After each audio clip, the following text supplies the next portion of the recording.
우리 앞뒤자분들과 이렇게 인사하겠습니다. 사랑합니다.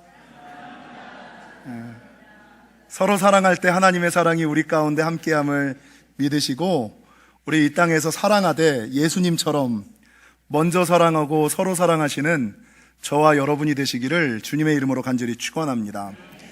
계속해서 살펴보고 있는 사도행전은 교회의 발생과 성장, 그리고 어떻게 교회가 확장되어야지만 되는지를 보여주는 말씀입니다.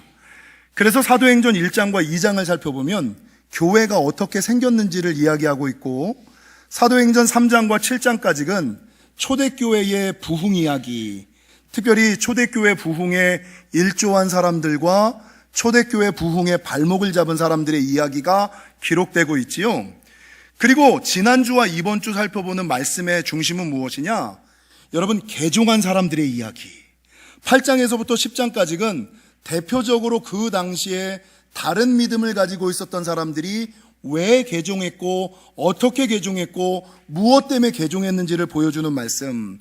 지난 시간에는 철저한 유대인이었던 사울이 다메섹 도상에서 예수님을 만남으로 말미암아 개종한 이야기를 드렸고, 오늘은 이방인 백부장이었던 고넬료가 어떻게 예수를 믿게 되었는지를 보여주고 있는 말씀이라는 겁니다. 이 고넬료에 관련된 말씀들은 저와 여러분이 너무나 잘 알고 있지만, 그럼에도 불구하고 간단하게 좀 정리해서 말씀을 드리면, 여러분, 가이사랴라는 지역에 로마의 백부장 고넬료가 살고 있었습니다. 백부장이라는 것은 아시는 것처럼 군사 100명을 거느리는 장교, 군사 100명을 거느리고 있는 장교를 백부장이라 그러는데, 요즘에 한국의 군대 직제로 이야기하면 소위, 중위, 대위 정도의 직급을 가지고 있는 사람. 근데 이 사람은 유대인이 아니고 이스라엘 사람이 아님에도 불구하고 로마 사람 이방인이었음에도 불구하고 성경에는 이 사람을 뭐라고 기록하고 있냐면, 그는 경건한 사람이었다. 개인이 경건한, 바르게 사는 사람, 옳게 사는 사람, 선한 삶을 살아가는 사람, 경건한 사람이었다.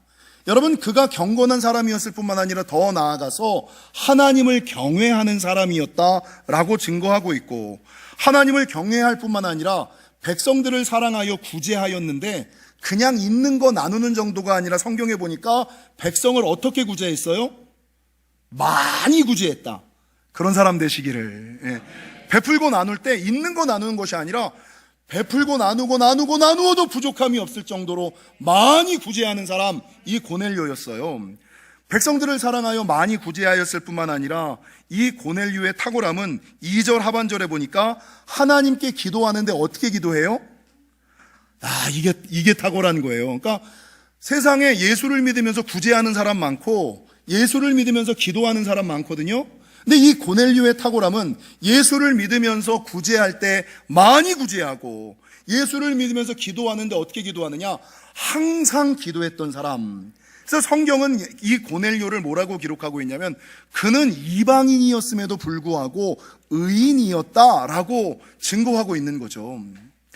여러분, 하루는 이 고넬료가 기도하는 중에 하나님께서 이 천사를 보내세요. 원래 구원은 유대인에게만 있는 것이지 이방인들에게 허락된 것이 아니었음에도 불구하고 이 고넬료가 기도도 많이 하고 구제도 많이 하고 경건하기도 하고 하나님을 경외하니까 그 믿음이 얼마나 좋으셨는지 하나님께서 천사를 보내요 이 고넬료에게 말하기를, 너 요바에 있는 베드로 목사님 초청해서 신방을 좀 받아라, 말씀을 좀 들어라, 이렇게 하나님께서 말씀을 주시는 거예요. 그래서 이 고넬료가 환상 중에 그 음성을 듣고 자기의 부하들을 보내요 요바에 있는 베드로에게 우리 집에 한번 오셔서 신방 좀 해주시고 말씀 좀 전해주세요 라고 요청을 하는 거예요. 근데 이 얘기를 들었던 베드로는 사실 성령이 충만하고 예수를 잘 믿는 사람이기는 했지만, 그가 성령 받았다고 해서 예수 믿는다고 해서 교회 다닌다고 해서 인격이 완전히 변화되지는 않잖아요. 그러시잖아요.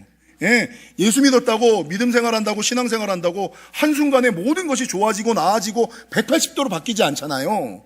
이 당시에 베드로도 예수를 믿고 성령 충만하고 능력이 나타나는 사람이었음에도 불구하고 평생 살던 가닥이 있어서 평생 살던 가라가 있어서 예수님을 믿기는 믿지만 아직까지 말이 바뀌지 못하고 생각이 바뀌지 못하고 습관이 바뀌지 못하고 행동이 바뀌지 못했던 미완성의 사람이었다는 거죠.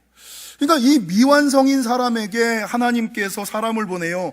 너 이방인에게 가서 복음을 전해라 라는 음성을 주니까, 아니 내가 왜, 아니 우리 가족 우리 민족에게도 복음 전하기 힘들고 어려운데 내가 굳이 우리나라를 핍박하는, 나보고 굳이 일본 사람에게 가서 복음을 전하라고? 내가 그럴 필요가 있습니까? 이 민족주의적이고 국수주의적인 생각이 가득 차 있던 베드로, 이 베드로가 이 천사의 말을, 이 신방을 허락할 것 같지가 않은 거예요.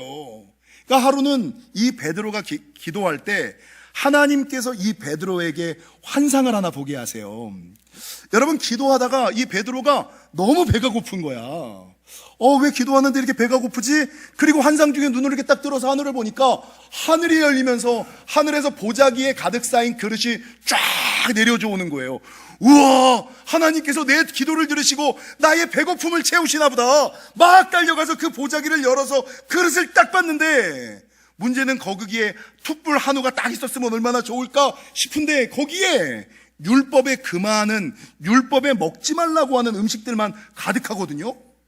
그러니까 이 베드로가 뭐야, 응답을 하시려면 제대로 하시지, 먹지도 못하는 음식들로, 율법에서 금하는 음식들을 가지고 이런 걸 나에게 주시면 어떡해? 라고 생각하는 그때에 하나님께서 이 베드로에게 한 가지를 명령하시죠.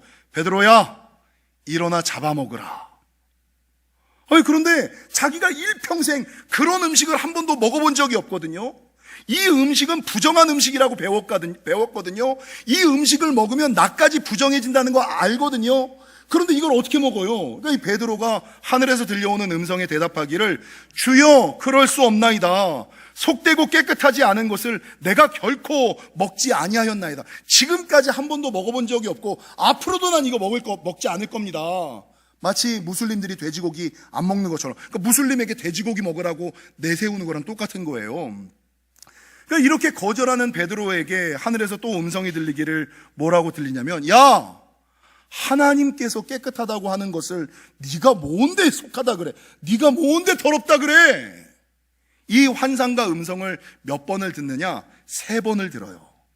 그리고 이 3번의 음성을 듣고 환상을 보고 나서, 그래, 내 생각이 틀렸나? 내 방법이 틀렸나? 내가 알고 있던 것이 자칫 잘못된 것일 수도 있구나라는 생각에 이방인의 신방 요청에 응답하여 고넬료의 집에 가서 말씀을 전해요. 야, 내가 한 번도 유대인 아닌 사람들에게 복음을 전해본 적이 없고 설교를 해본 적이 없고 신방을 가본 적이 없는데 내가 하나님의 환상을 보고 나서 너희 집에 왔어. 그리고 나서 이제 복음을 전하는 거예요. 그리고 설교를 쫙 하는 중에 여러분, 이 고넬료의 집에 성령이 강림하고, 여러분 말씀 가운데 성령이 강림함을 기억하시기를 바랍니다. 설교할 때에 성령이 강림하고 그 자리에 있는 사람들이 방언을 말하고, 이거 사람들이 깜짝 놀라는 거예요. 우와, 우리가 믿던 하나님은 유대인의 하나님만인 줄 알았더니 어떻게 이방인의 하나님도 되는구나.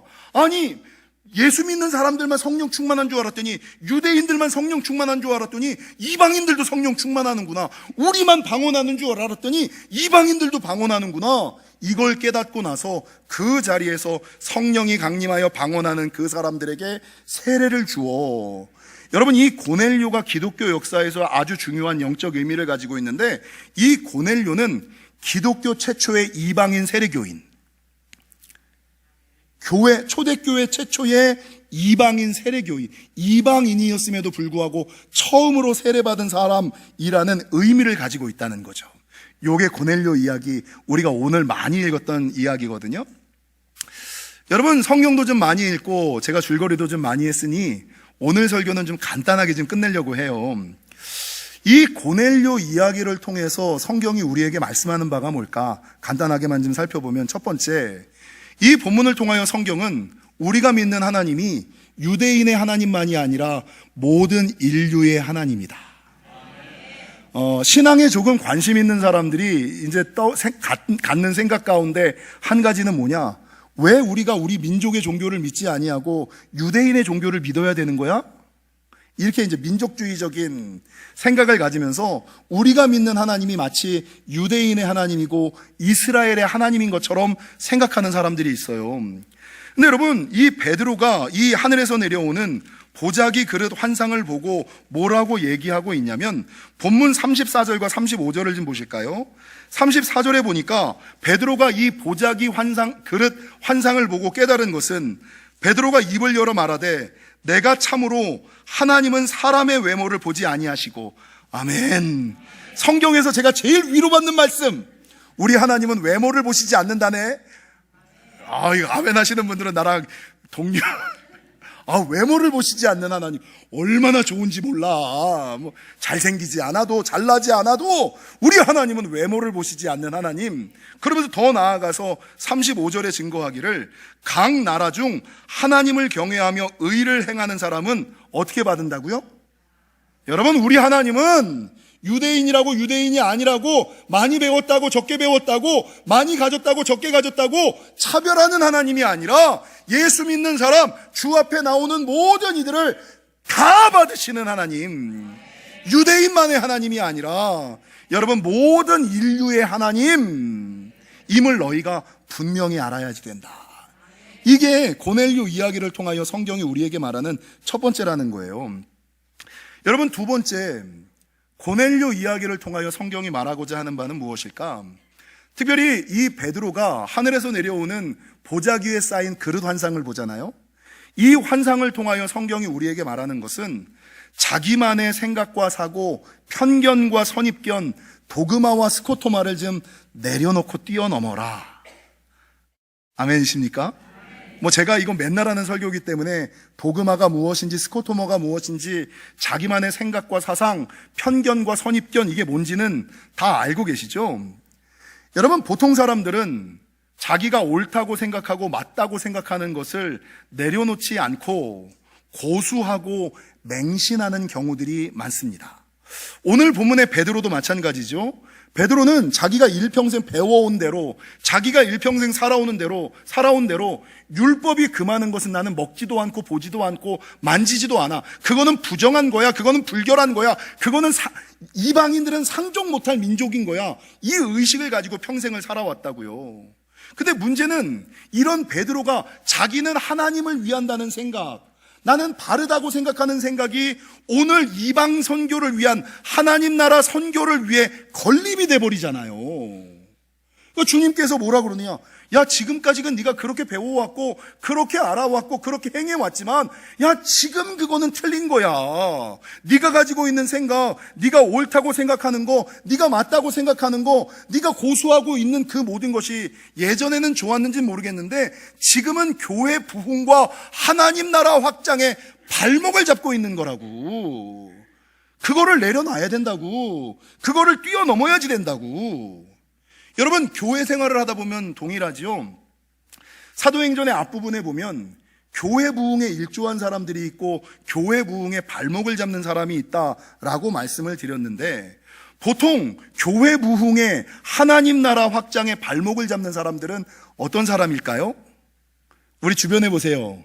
초신자들, 새신자들이 교회 부흥과 하나님 나라 확장에 발목을 잡아요? 아니면 오래된 사람들, 목사, 장로, 권사, 안수 집사들이 교회 부흥과 하나님 나라에 발목을 잡아요? 뻔하잖아요. 후자잖아요. 여러분, 초신자, 새신자들은 하나님 나라 발전, 교회 부흥에 발목 잡지 않아요. 교회를 어지럽게 하는 사람, 하나님 나라 흔드는 사람들을 보세요. 어떤 사람이 영지교회를 흔들었어요? 목사가 흔들고 권사가 흔들고 장로가 흔들고 안수 집사들이 흔드는 거 아니에요. 맞잖아요. 그래서 여러분, 왜 이 사람들이 정말 중요할 때 교회를 흔들고 영혼들을 어렵게 할까? 근데 이 사람들 얘기를 들어보면 자기는 다 옳아. 맞잖아요. 그 사람들 얘기 들으면 그럴 수 있겠네. 네 말도 맞네. 그 사람이 생각하는 거, 그 사람이 말하는 거, 그 사람이 행동하는 거는 맞아요. 그런데 문제는 무엇이냐? 하나님의 역사가 바뀌면서 그 사람이 가지고 있는 자기의 신앙과 신념이, 자기가 옳다고 생각하는, 자기가 맞다고 생각하는 것들이 교회와 하나님 나라의 발목을 잡는 것일 수가 있다라는 것이죠. 그래서 여러분, 성도가 이겨야지 되는 3적이 제가 있다고 끊임없이 얘기하잖아요. 성도가 이겨야지 되는 첫 번째 적은 뭐와 싸워 이겨야 돼요? 세상과 싸워 이겨야죠.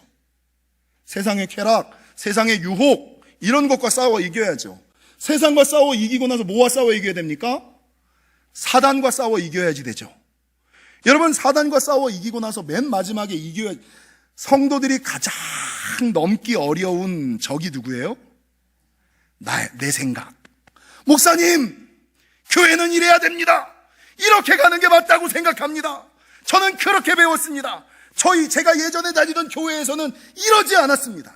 이건 다 베드로가 예전에 가지고 있던 내려놓아야 하는, 뛰어넘어야지 되는 새 시대, 새 포도주는 새 부대에 담아야 되는 것처럼, 여러분, 내가 옳다고 내가 맞다고 생각하는 그것들이 자칫 내 생각과 사고와 신념과 편입견과 선입견과 도그마와 스코토마가 될 수 있음을 기억하시고, 여러분, 그것들 내려놓으시고, 성도는요, 내가 보고 싶은 거 보고, 내가 듣고 싶은 거 듣고, 내가 하고 싶은 대로 하는 게 성도가 아니라, 하나님이 들려주시는 거 듣고, 하나님이 보여주시는 거 보고, 하나님이 말씀하시는 대로 순종하는 게 성도임을 기억하시고, 모든 것을 내려놓고 뛰어넘으시는 저와 여러분이 되시기를 주님의 이름으로 간절히 축원합니다. 세 번째, 고넬료 이야기를 통해서 성경이 우리에게 말씀하시는 가장 중요한 진리 가운데 하나는, 하나님은 기도하실 때 역사한다는 겁니다. 사도행전을 쭉 보세요. 사도행전 1장 2장에 초대교회가 성령이 강림하고 교회가 태동을 해요. 근데 언제 성령이 강림하고 언제 교회가 생겼어요? 120명의 문도가 뭐 하고 있다가? 기도하다가 성령이 강림하고 교회가 생겼어요. 여러분, 지난주에 우리가 사도 사울 이야기를 들었잖아요. 사울이 다메섹 도상에서 예수님을 만나고 나서 눈 멀고 귀 멀고 먹지도 못하고 마시지도 못하는 상황, 사람들의 손에 이끌리는 상황으로 전락을 해요. 예수 만나서 어려움을 당했다고요. 근데 이 사울이, 하나님께서 아나니아를 보내요. 사울의 문제를 해결하여 주고, 오히려 성령 충만하게 하시고 강건하게 하시고 하나님의 사람으로 삼으셨던 영적인 비결을 지난주에 제가 뭐라 그랬어요? 사울이 그 중에서도, 그 와중에서도 뭐 했다고요? 그는 기도하는 중이었더라. 그러니까 그 상황 속에서도 하나님을 향하여 탓하지 않고 원망하지 않고 그 상황 가운데서도 기도하니까 하나님께서 천사를 아나니아에게 보내서 너 빨리 가서 사울 고쳐줘. 오히려 성령 충만하게 해. 세례줘. 강건하게 만들어. 하나님께서 제자를 보내요. 사도 바울을 고치시잖아요. 여러분, 오늘 본문에 고넬료들 보세요. 이 고넬료가 언제 천사를 만나고 구원을 받는지 아세요? 본문 30절을 보실까요? 본문 30절에 보면 고넬료가 이르되 내가 나흘 전 이맘때까지 내 집에서 제 굿이 뭐를 하는데? 기도를 하는데 갑자기 한 사람이 빛난 옷을 입고 내 앞에 서서, 언제 천사가 찾아와요? 기도할 때 찾아온다. 고넬료가 집안이 구원받고 천사를 만날 수 있었던 비결은 이 고넬료가 기도했기 때문이고, 여러분, 이 베드로가 하늘문이 열리는 보자기에 쌓인 그릇 환상을 볼 수 있었던 비결도 본문 9절을 보세요. 이튿날 그들이 길을 가다가 그 성에 가까이 갔을 때, 그때의 베드로가 뭐 하려고? 기도하러 올라갔다가 환상을 보는 거예요. 여러분, 천사가 언제 움직여요? 하늘문이 언제 열려요? 하나님이 언제 응답하세요? 하나님이 언제 역사하세요? 사울도 그렇고 고넬료도 그랬고 베드로도 그랬고, 교회가, 성령이 언제 강림합니까? 모두가 다 공통점이 기도할 때. 그래서 우리 하나님은 언제 응답하시고 언제 역사하시고 언제 축복하시느냐? 내가 기도할 때 역사하신다라고 성경은 우리에게 말하는 거예요. 그래서 기도는요, 하늘의 응답과 축복을 끌어당기는 밧줄이에요. 하늘의 응답과 축복을 끌어당기는 빨리 당기시기 쭉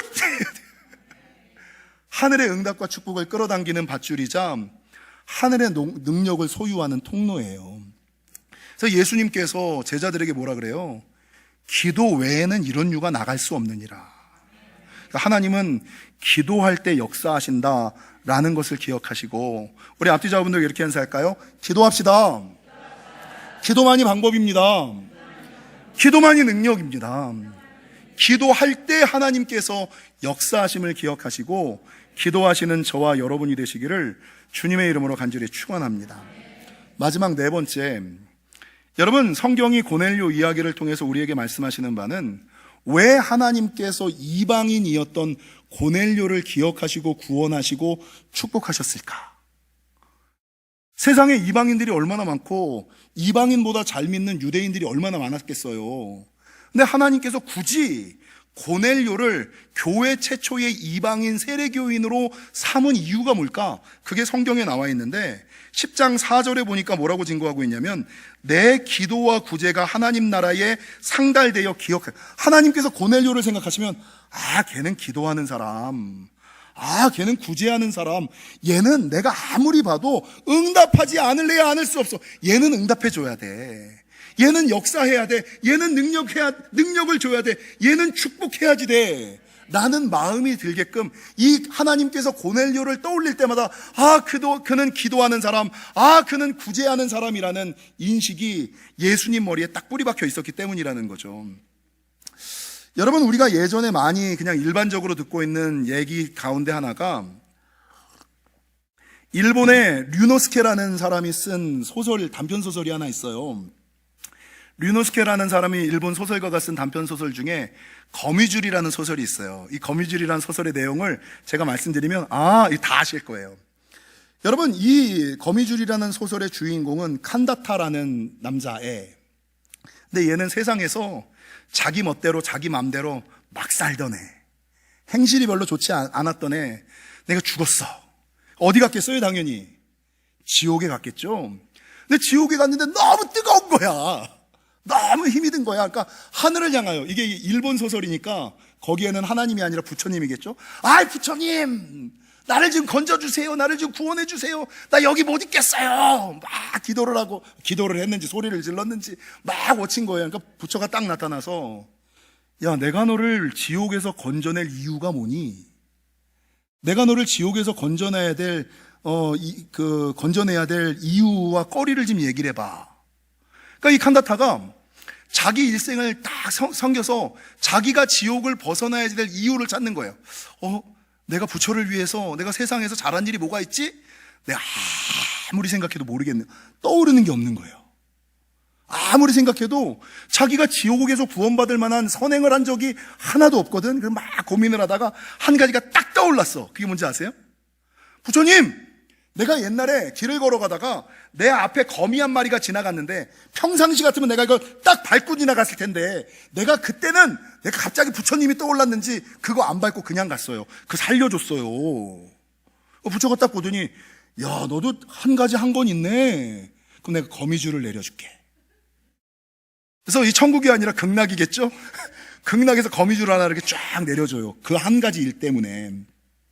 그러니까 이 칸다타가 그 거미줄을 타고 올라가는 거야. 극락으로 쭉쭉쭉 올라가는데, 문제는 지옥에 같이 있던 죄인들이 극락에 올라가는 줄이 있으니까 자기도 가고 싶어갖고 매달릴 거 아니에요. 막 매달리니까 이 칸다타가, 그러면 이제 같이 좀 데리고 가면 좋을 텐데 혹시나 이 사람들이 매달리면 자기 줄이 끊어질까 하여 자기 혼자 천국 가려고 이걸 흔드는 거예요. 떨어져! 흔드는 거예요. 그리고 어떻게 됐어요? 위가 똑 끊어져가지고 다 그냥 지옥으로 처박혔다.